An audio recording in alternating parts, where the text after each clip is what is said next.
A Scandal in Bohemia by Sir Arthur Conan Doyle. Chapter 1. To Sherlock Holmes she is always the woman. I have seldom heard him mention her under any other name. In his eyes she eclipses and predominates the whole of her sex. It was not that he felt any emotion akin to love for Irene Adler. All emotions, and that one particularly, were abhorrent to his cold, precise, but admirably balanced mind. He was, I take it, the most perfect reasoning and observing machine that the world has seen, but as a lover he would have placed himself in a false position. He never spoke of the softer passions, save with a gibe and a sneer. They were admirable things for the observer, excellent for drawing the veil from men's motives and actions.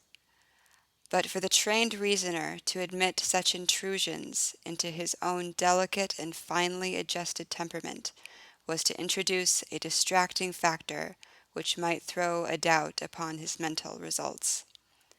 Grit in a sensitive instrument, or a crack in one of his own high-power lenses, would not be more disturbing than a strong emotion in a nature such as his. And yet there was but one woman to him, and that woman was the late Irene Adler, of dubious and questionable memory. I had seen little of Holmes lately. My marriage had drifted us away from each other. My own complete happiness, and the home-centered interests which rise up around the man who first finds himself master of his own establishment, were sufficient to absorb all my attention, while Holmes, who loathed every form of society with his whole Bohemian soul, remained in our lodgings in Baker Street, buried among his old books, and alternating from week to week between cocaine and ambition, the drowsiness of the drug and the fierce energy of his own keen nature. He was still, as ever, deeply attracted by the study of crime, and occupied his immense faculties and extraordinary powers of observation in following out those clues, and clearing up those mysteries which had been abandoned as hopeless by the official police. From time to time I heard some vague account of his doings, of his summons to Odessa in the case of the Trepoff murder, of his clearing up of the singular tragedy of the Atkinson brothers at Trincomalee, and finally of the mission which he had accomplished so delicately and successfully for the reigning family of Holland. Beyond these signs of his activity, however, which I merely shared with all the readers of the daily press, I knew little of my former friend and companion. One night, it was on the 20th of March, 1888, I was returning from a journey to a patient, for I had now returned to civil practice, when my way led me through Baker Street. As I passed the well-remembered door, which must always be associated in my mind with my wooing, and with the dark incidents of the study in scarlet, I was seized with a keen desire to see Holmes again, and to know how he was employing his extraordinary powers.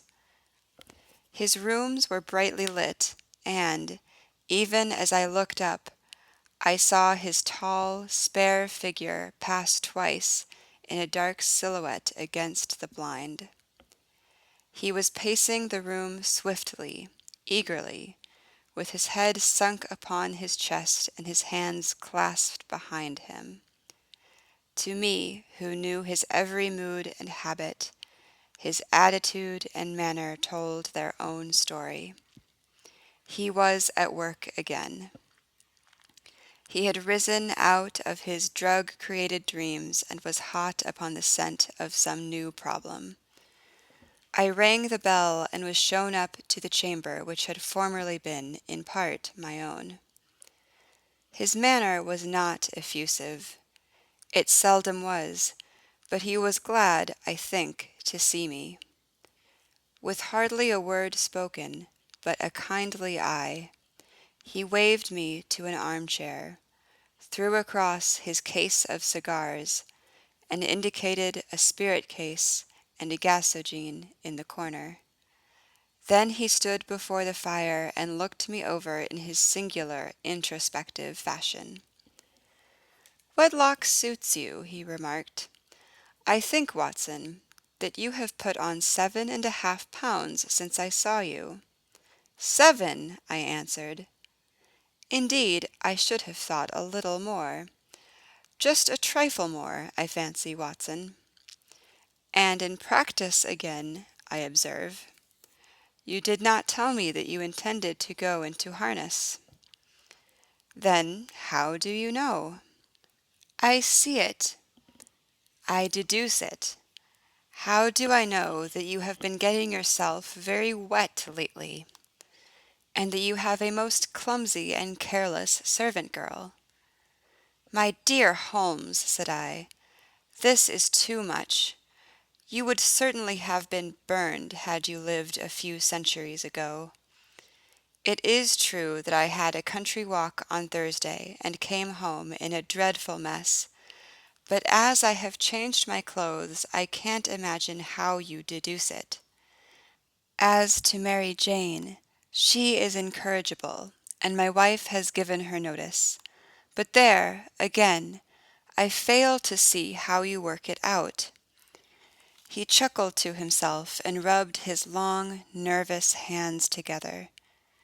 "It is simplicity itself," said he. "My eyes tell me that on the inside of your left shoe, just where the firelight strikes it, the leather is scored by 6 almost parallel cuts. Obviously, they have been caused by someone who has very carelessly scraped round the edges of the sole in order to remove crusted mud from it. Hence, you see, my double deduction that you had been out in vile weather, and that you had a particularly malignant boot-slitting specimen of the London slavey. As to your practice, if a gentleman walks into my rooms smelling of iodoform, with a black mark of nitrate of silver upon his right forefinger, and a bulge on the right side of his top hat to show where he had secreted his stethoscope, I must be dull, indeed, if I do not pronounce him to be an active member of the medical profession." I could not help laughing at the ease with which he explained his process of deduction. "When I hear you give your reasons," I remarked, "the thing always appears to me to be so ridiculously simple that I could easily do it myself, though at each successive instance of your reasoning I am baffled until you explain your process. And yet I believe that my eyes are as good as yours." "Quite so," he answered, lighting a cigarette, and throwing himself down onto an armchair.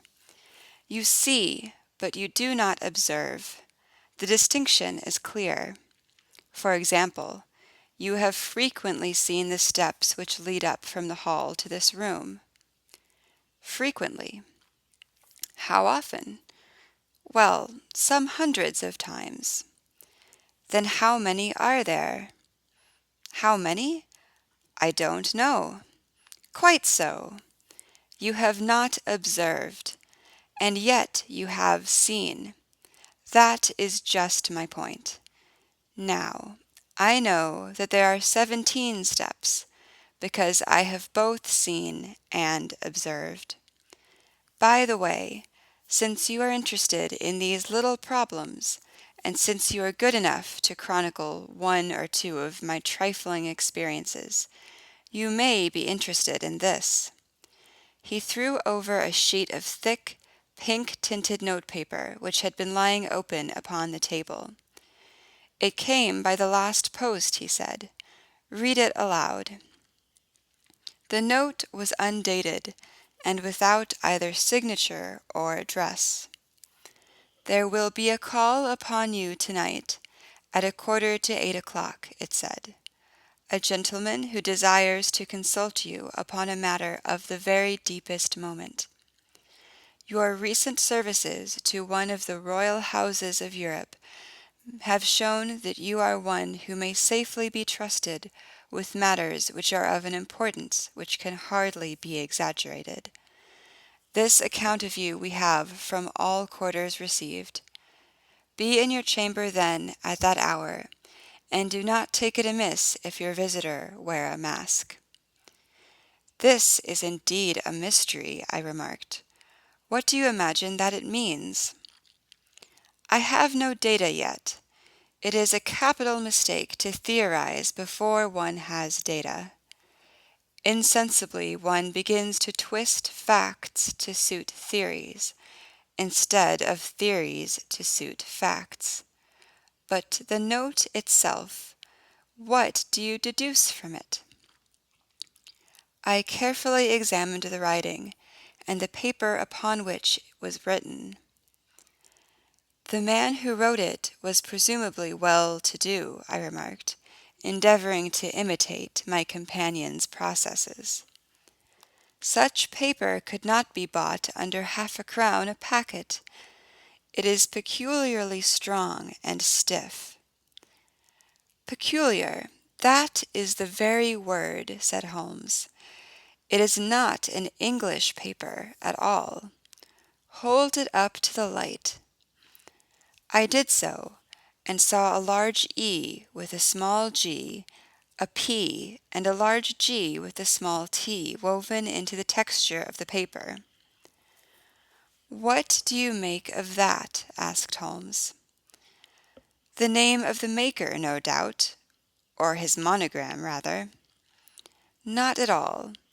The G with the small t stands for Gesellschaft, which is the German for company. It is a customary contraction, like our co. P, of course, stands for papier. And now for the EG. Let us glance at our continental gazetteer. He took down a heavy brown volume from his shelves. Eglo, Eglinitz, here we are, Egria. It is in a German-speaking country, in Bohemia, not far from Carlsbad. Remarkable as being the scene of the death of Wallenstein, and for its numerous glass factories and paper mills. Ha, ha, my boy, what do you make of that?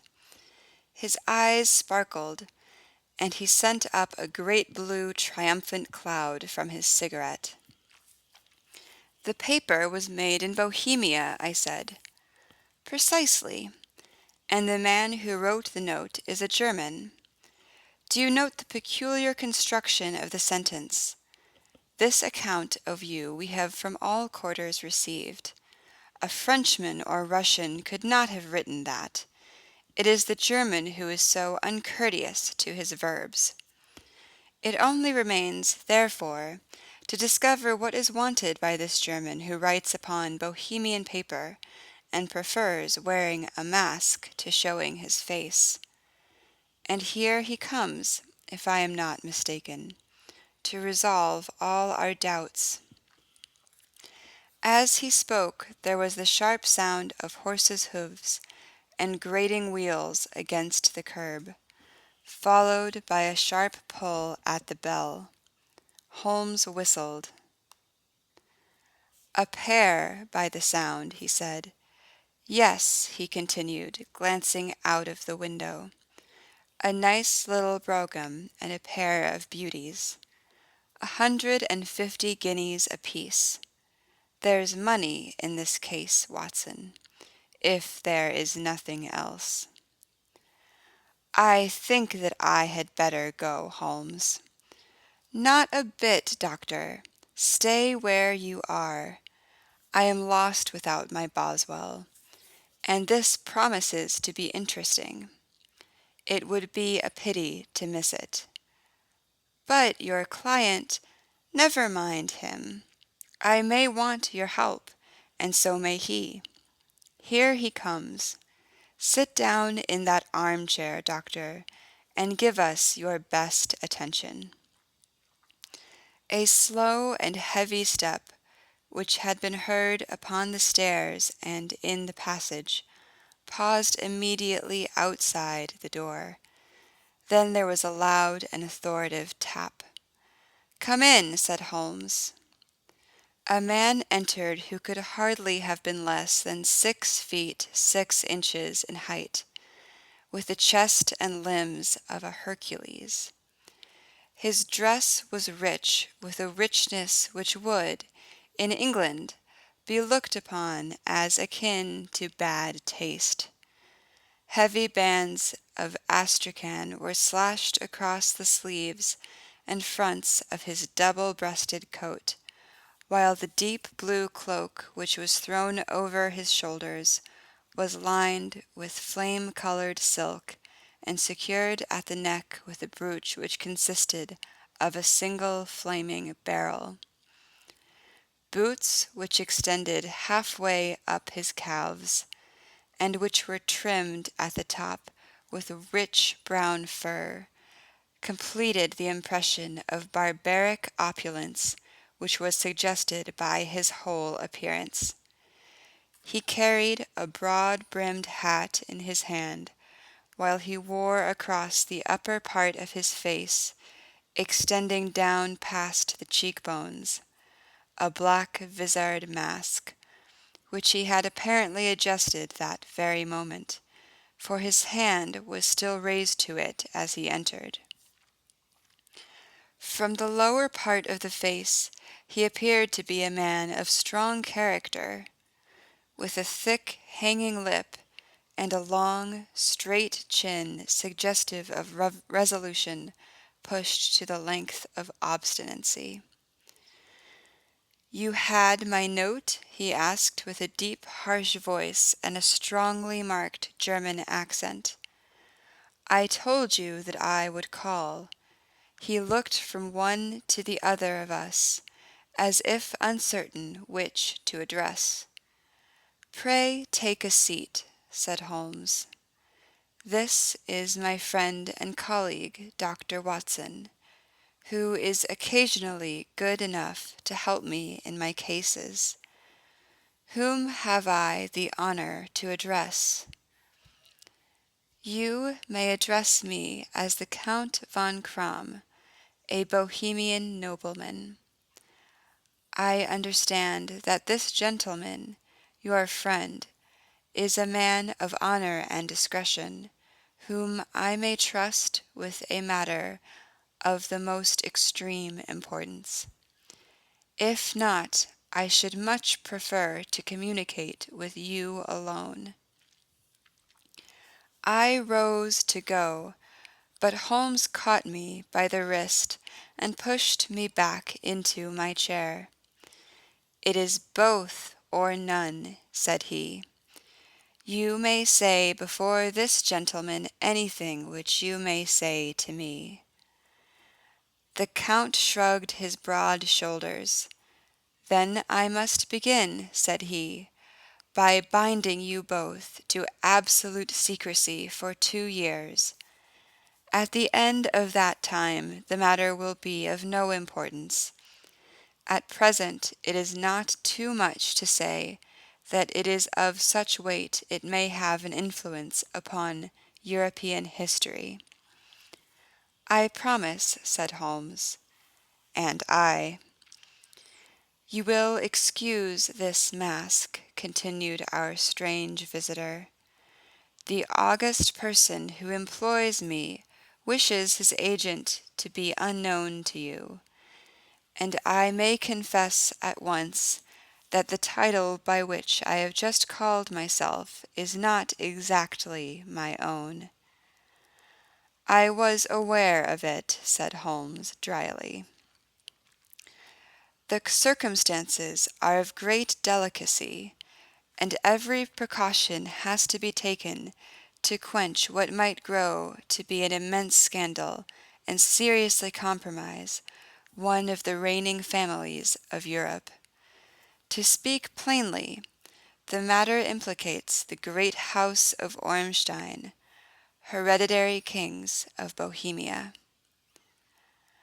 "I was also aware of that," murmured Holmes, settling himself down in his armchair and closing his eyes. Our visitor glanced with some apparent surprise at the languid, lounging figure of the man who had been no doubt depicted to him as the most incisive reasoner and most energetic agent in Europe. Holmes slowly reopened his eyes and looked impatiently at his gigantic client. "If your Majesty would condescend to state your case," he remarked, "I should be better able to advise you." The man sprang from his chair and paced up and down the room with uncontrollable agitation. Then, with a gesture of desperation, he tore the mask from his face and hurled it upon the ground. "You are right," he cried. "I am the king. Why should I attempt to conceal it?" "Why, indeed?" murmured Holmes. "Your Majesty had not spoken before I was aware that I was addressing Wilhelm Gostrich Sigismund von Ormstein, Grand Duke of Kassel-Felstein, and hereditary King of Bohemia." "But you can understand," said our strange visitor, sitting down once more and passing his hand over his high white forehead. "You can understand that I am not accustomed to doing such business in my own person. Yet the matter was so delicate that I could not confide it to an agent without putting myself in his power. I have come incognito from Prague for the purpose of consulting you." "Then pray consult," said Holmes, shutting his eyes once more. "The facts are briefly these. Some 5 years ago, during a lengthy visit to Warsaw, I made the acquaintance of the well-known adventuress, Irene Adler. The name is no doubt familiar to you." "Kindly look her up in my index, doctor," murmured Holmes without opening his eyes. For many years he had adopted a system of docketing all paragraphs concerning men and things, so that it was difficult to name a subject or a person on which he could not at once furnish information. In this case I found her biography sandwiched in between that of a Hebrew rabbi and that of a staff commander who had written a monograph upon the deep-sea fishes. "Let me see," said Holmes. Born in New Jersey in the year 1858. Contralto. La Scala. Prima donna, Imperial Opera of Warsaw. Yes. Retired from operatic stage. Living in London. Quite so. Your Majesty, as I understand, became entangled with this young person, wrote her some compromising letters, and is now desirous of getting those letters back." "Precisely so. But how— Was there a secret marriage?" "None." "No legal papers or certificates?" "None." "Then I fail to follow your Majesty. If this young person should produce her letters for blackmailing or other purposes, how is she to prove their authenticity?" "There is the writing." "Pooh! Forgery." "My private note-paper." "Stolen." "My own seal." "Imitated." "My photograph." "Bought." "We were both in the photograph." "Oh dear, that is very bad. Your Majesty has indeed committed an indiscretion." "I was mad. Insane." "You have compromised yourself seriously." "I was only Crown Prince then." "I was young." I am but 30 now. It must be recovered. We have tried and failed. Your Majesty must pay. It must be bought. She will not sell. Stolen, then. 5 attempts have been made. Twice burglars in my pay ransacked her house. Once we diverted her luggage when she traveled. Twice she has been waylaid. There has been no result. No sign of it. Absolutely none. Holmes laughed. It is quite a pretty little problem, said he. But a very serious one to me, returned the king reproachfully. Very, indeed. And what does she propose to do with the photograph? To ruin me. But how? I am about to be married, so I have heard, to Clotilde Lothman von Saxe-Meiningen, second daughter of the King of Scandinavia. You may know the strict principles of her family. She is herself the very soul of delicacy. A shadow of a doubt as to my conduct would bring the matter to an end. And Irene Adler threatens to send them the photograph. And she will do it. I know that she will do it. You do not know her, but she has a soul of steel. She has the face of the most beautiful of women, and the mind of the most resolute of men. Rather than I should marry another woman, there are no lengths to which she would not go. None. Are you sure that she has not sent it yet? I am sure. And why? Because she has said that she would send it on the day when the betrothal was publicly proclaimed. That will be next Monday. Oh, then we have 3 days yet, said Holmes with a yawn. That is very fortunate, as I have 1 or 2 matters of importance to look into just at present. Your Majesty will, of course, stay in London for the present? Certainly. You will find me at the Langham under the name of Count von Kramm. Then I shall drop you a line and let you know how we progress. Pray do so. I shall be all anxiety. Then, as to money, you have carte blanche. Absolutely. I tell you that I would give one of the provinces of my kingdom to have that photograph. And for present expenses? The king took a heavy chamois leather bag from under his cloak and laid it on the table. There are 300 pounds in gold and 700 in notes, he said. Holmes scribbled a receipt upon a sheet of his notebook and handed it to him. And mademoiselle's address? He asked. Is Briony Lodge, Serpentine Avenue, St. John's Wood. Holmes took a note of it. One other question, he said. Was the photograph a cabinet? It was. Then good night, Your Majesty, and I trust that we shall soon have some good news for you. And good night, Watson, he added, as the wheels of the royal brougham rolled down the street. If you will be good enough to call tomorrow afternoon at 3 o'clock, I should like to chat this little matter over with you.